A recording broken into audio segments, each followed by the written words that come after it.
पण तुमच्या ह्या सगळ्या प्रवासामध्ये आता जो तुम्ही अगदी ठरलं तर मधला मधुभाऊ, हो. त्याची लोकप्रियता होय, होय, होय. हा अनुभव भन्नाट ना? नाही, नाही. खूप खूप भन्नाट. म्हणजे आता मी एवढी वर्ष काम करतोय. हां. पण मधुभाऊ त्याच्या अगोदर आमचं खुलता कळी खुले नाव होतं. त्यातही मी मधू काका होतो. अच्छा. तर मला हां. वाटलं हे काय मधू असं मला चिकटच आहे हे काय हां. असं ते एक वाटतं ना. हां. तसं आता बघा मी गमनमध्ये काम केलंय त्यात भाऊ मालवणकर आहे मी. भाऊ मालवणकर. मधू गेला. मधू हां.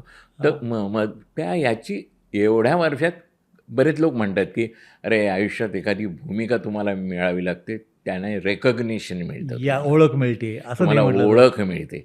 तर एवढ्या वर्षाच्या कालावधीनंतर यांनी मला म्हणजे आता मी कुठेही गेलो, काही हां. गेलो, तर मधुभाऊ विचारतात, आश्रमाबद्दल चौकशी करतात हां. आणि सायली कशी आहे असंही विचारतात. आमच्या अच्छा. जुई गडकरीला विचारतात, हां. सायली कशी आहे? मग दुसरी आमची प्रियांका तेंडुलकर आहे, हां. तिच्याबद्दलही विचारतात. मग लोकं एवढी हे झालेली इन्व्हॉल्व असतात.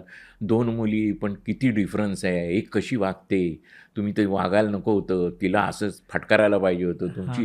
तुमची कशी ती मुलगी, हां. सायली कशी आहे? पण मी जिथे-जिथे जातो तिथे मोस्टली कुठेही गेलं तर सायली कशी आहे? सायली कुठे आहे? सायली तुम्ही कोमामधनं कधी बाहेर येणार?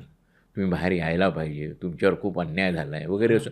असं आणि खूप म्हणजे आता म्हणजे काय मला थोडीशी भीती वाटायला लागली. कारण ते सगळं आणि त्यात महिला मंडळ आणि बाकीच्या गोष्टी आहेत ना. आत्ता मी देवखेडच्या वेळेला कोकणात होतो. अच्छा. त्या कोकणात देखील शाळा सुटली होती. हां. कळलं का? ते शाळेची मुलंच्या मुलं सगळी मधुभाऊ आले, मधुभाऊ आले. ते सगळं असं बघितलं. तो आमचा चंदू गायकवाड माझ्या बाजूला उभा होता. आमचे सिनेमॅटोग्राफर विनायक हां. जाधव तिथे उभे होते. हां. ते म्हणाले, "मधुभाऊ एवढा?" म्हटलं, "बाबा आहे बाबा तो पॉप्युलर आहे बाबा तो हां. मधुभाऊ." म्हटलं, "अरे तुम्ही नेहमी बघता का सीरियल?" तर "हो." असं त्याने कोरस दिला. 8:30 ते 9 वगैरे. "तुम्हाला आवडते का सीरियल?" "हो."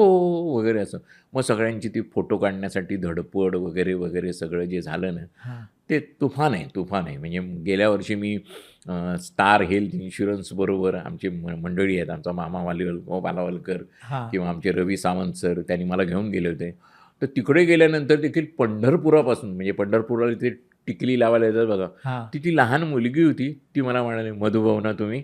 म्हणलं, "लावा ना." ते म्हटलं, "नको, नको." आणि आम्ही गेलो, "नाही, नाही करायचं." आणि कोणीतरी बघेल म्हणून मी पुढे-पुढे सरकलो. मग थोडं पुढे गेल्यानंतर मला असं वाटलं, "अरे ती छोटीशी मुलगी आहे यार. तिला जरा मला टिळा लावायचा होता. लावायला दिलं असतं तर काय हरकत आहे." मग तिकडे गेलो आम्ही. पाय वगैरे धुतले चंद्रभागेमध्ये. तिकडनं परत येताना मी माझ्या राकेश तळगावकर होता. त्याला मी सांगितलं, "अरे ती मुलगी भेटली तर मला सांगा."